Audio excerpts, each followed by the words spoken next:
हरिओम. माझं नाव विलास हरिकीर. मी प्रभादेवी सिद्धिविनायकच्या जवळ राहतो. मी नेवल डॉकयार्डमध्ये सर्व्हिसला आहे. आता माझ्या कुटुंबाबद्दल मी थोडीशी माहिती सांगतो. मला सक्का भाऊ नाही. मी आणि माझ्या 2 बहिणी असे आम्ही 3 जण भावंड. माझ्या वडिलांचं 1995 साली निधन झालं. एक मोठा भाऊ म्हणून घरातली सगळी जबाबदारी माझ्यावर होती. वडील हयात असताना माझं आणि माझ्यापेक्षा लहान बहिणीचं दोघांचं लग्न झालं होतं. पण दुसऱ्या 2 नंबर बहिणीचं लग्न करायचं होतं. 1999 साली बापूंच्या कृपेमुळे तिचं लग्न व्यवस्थित पार पाडलं. त्याच्यानंतर ती गरोदर राहिली. सगळं काही ठीक चाललं होतं.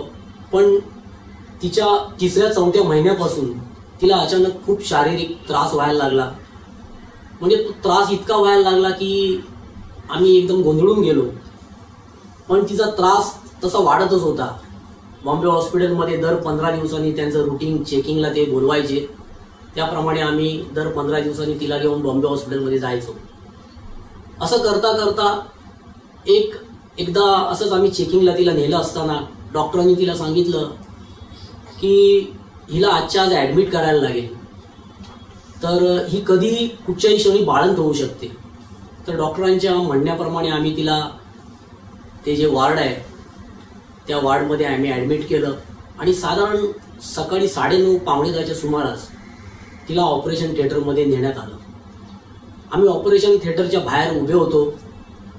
तिथे ऑपरेशन थिएटरच्या बाहेर म्हणजे दरवाजाच्या जवळ पण आपल्याला उभं राहायला देत नाही, इतकं तिकडे स्ट्रिक्ट आहे. तर आम्ही जवळजवळ 5-6 तास दरवाजाच्या बाहेरच उभे होतो.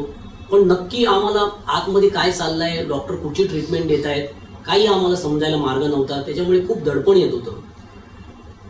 त्यातल्या त्यात एक समाधानाची बाब म्हणजे त्या ऑपरेशन थिएटरमधल्या ज्या आया होत्या त्यांना आम्ही मावशी म्हणायचो. त्या आत बाहेर करत होत्या. त्यांना आम्ही विचारायचो मावशी काय चाललंय. तर त्या म्हणायच्या बरे आहे. तिला आता डॉक्टरांनी इंजेक्शन दिलंय पोटात दुखण्याचं. मग तिला पोटात दुखायला लागलं की तिची नॉर्मल डिलिव्हरी होईल, तुम्ही काय काळजी करू नका. पण असं करता करता जवळजवळ 10-12 तास गेले. रात्रीचे 10 वाजले आणि 10-10:30च्या दरम्यान आम्हाला असं सांगण्यात आलं. आता मला मेडिकल भाषेमध्ये नक्की काय म्हणतात मला सांगता येणार नाही. पण आम्हाला डॉक्टरांकडून असं सांगण्यात आलं की तिच्या गर्भपिशवीचं काहीतरी तोंड ते उघडत नाहीये आणि तिच्या पोटातलं पाणी पण कमी होत आहे. आणि ते सगळं ह्याच्यामध्ये रात्रीचे 12 वाजले. म्हणजे जवळजवळ 14-15 तास उलटून आले. एक मोठा भाऊ म्हणून मला खूप म्हणजे दडपण माझ्यावर येत होतं.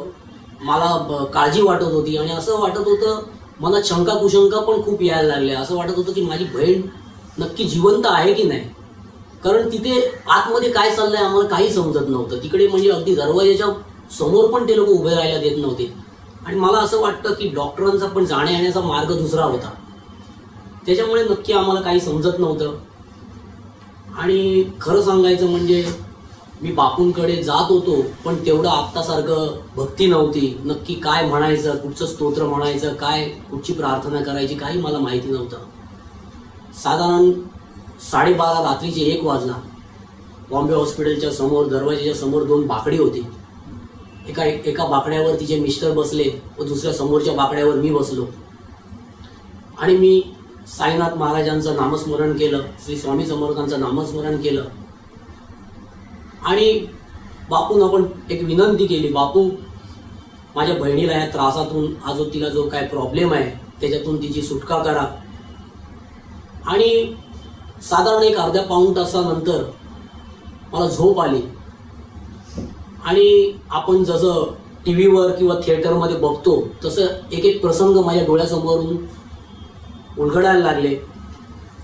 ते मी माझ्या डोळ्यासमोर एक दृश्य यायला लागले. मी बघत होतो बॉम्बे हॉस्पिटलच्या जुन्या इमारतीतून. तो जुन्या इमारतीमध्ये ते ऑपरेशन थिएटर आहे बाळंतपणाचं.